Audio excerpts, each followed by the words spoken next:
The year was 1946. The baby boomer generation was being born.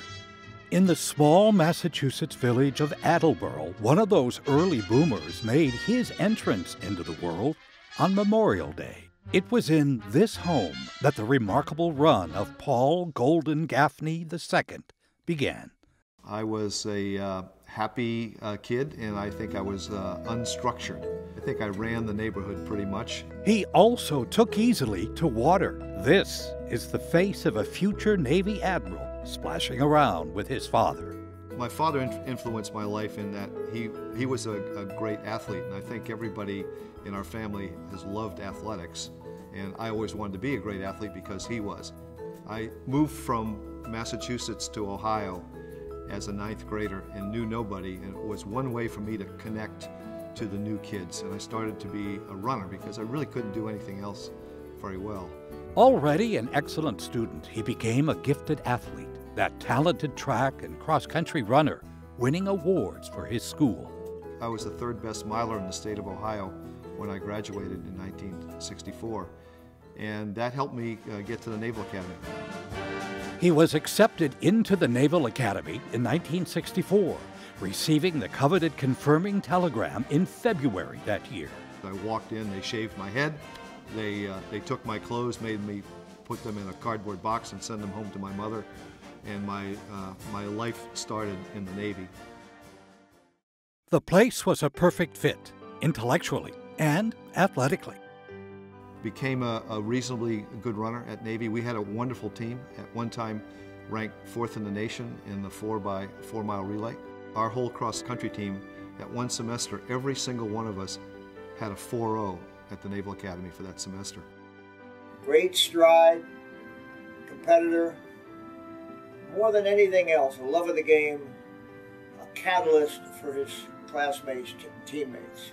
And these folks that I ran with are my lifelong friends. They're folks that I have been in touch with for well over 40 years now. A naval career became a lifelong passion. The Navy is very important to me. It was everything in my life. It became my entire life, even though I didn't choose it when I was 17 years old. I learned to love it because every job I had gave me a greater bundle of responsibility. One of those bundles of responsibility, Vietnam.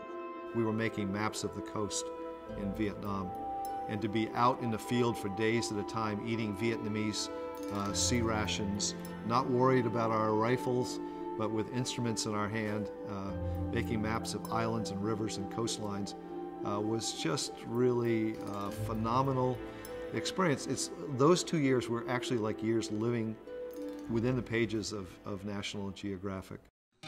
But Paul's professional and personal fate began to take focus in Spain. In 1972, by then a Navy lieutenant, Paul was assigned as the oceanographic officer for the U.S. fleet in the region. It was also in Spain that Paul met Linda. This is really, I think, romantic, actually. Paul and I met at an all-Europe track meet in Madrid, Spain. I saw her actually standing on the first barrier of the steeplechase, standing right next, leaning on the first barrier. And she's this, very sleek, blonde, good-looking person who had been in Morocco for a year. I was the only female coach, and he was the only single male coach. So, it was like magnetic. She lined us all up, actually, alphabetically by height at the end of the meet, and asked which ones were single. And, of course, I raised my hand. And as Paul says, they became fast friends. She would always cross the Strait of Gibraltar on a ferry or catch a Navy airplane from Morocco to Spain for us to meet. Paul Gaffney and Linda Myers were married not long after. It was probably love at first sight for me. A student of oceanography since his academy days, Paul became one of the most respected oceanographers in the Navy. I'm very keen on the importance of the ocean to a stable and healthy environment in our entire globe. And I've been trying to make that case for years. Of course, it's absolutely critical for the Navy. If you don't understand the ocean, which is largely opaque, you can't do your job. But in 1981, Paul was thrust into the choppy waters of international politics. As the Department of Defense military assistant for international affairs, he was at the side of and advising some of the most powerful people on the planet.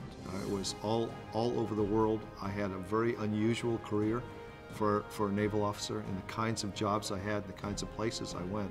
He was never trying to rise through the ranks. I mean, he did it. It wasn't intentional. He had no plan. You know, he didn't have a great plan. He took jobs he liked, and many times he thought because he would take a particular job that would be the end of his career. And we accepted that. We always just wanted him to be in positions where he made a difference and where he was happy. Where it went from there was never important.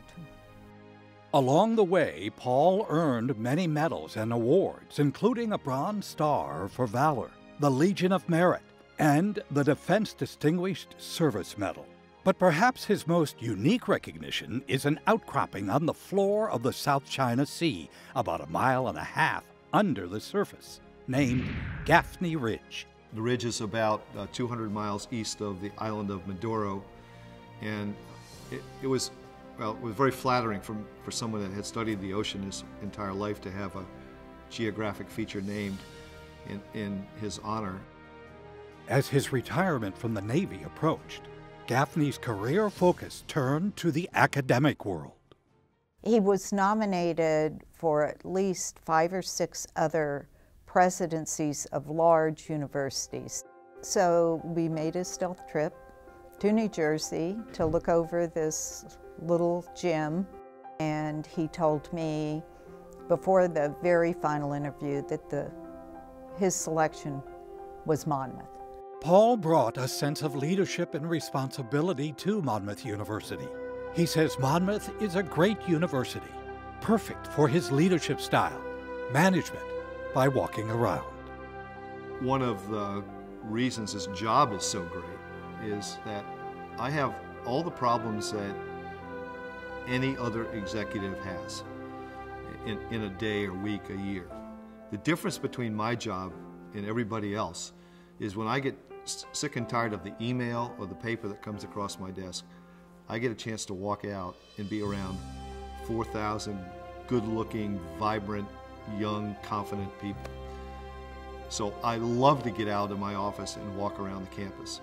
Management by walking around is really a core, if you will, behavior of a leader inside the Navy, and I think it's helped me here. It certainly made my job much more enjoyable here. President Gaffney credits his 2 predecessors, Sam McGill and Becky Stafford. I hope I could follow on behind Sam and Becky and continue to make progress that they started. I hold them in very high regard for what they've done here. Under Paul's leadership, Monmouth University has won numerous academic awards while the campus continues to grow. A new art building, dormitories, soccer field lights, a weight room for athletes. And then there is the crown jewel of the Jersey Shore, the Multipurpose Activity Center, or the MAC. The MAC was envisioned by my predecessor and designed about the time I came in. I had the privilege of pulling the trigger to say, let's go ahead and build it. And luckily we built that with no debt, which I think is rather unique. And the Gaffneys are strong supporters of area cultural and service organizations. Paul and Linda attend numerous community fundraisers. President Gaffney will tell you that's all a part of his job, which he believes boils down to one simple thing. Monmouth University is a bright light shining, but it had a big lampshade on it. And I think my job is simply to take the lampshade off and get more people to understand how great we are.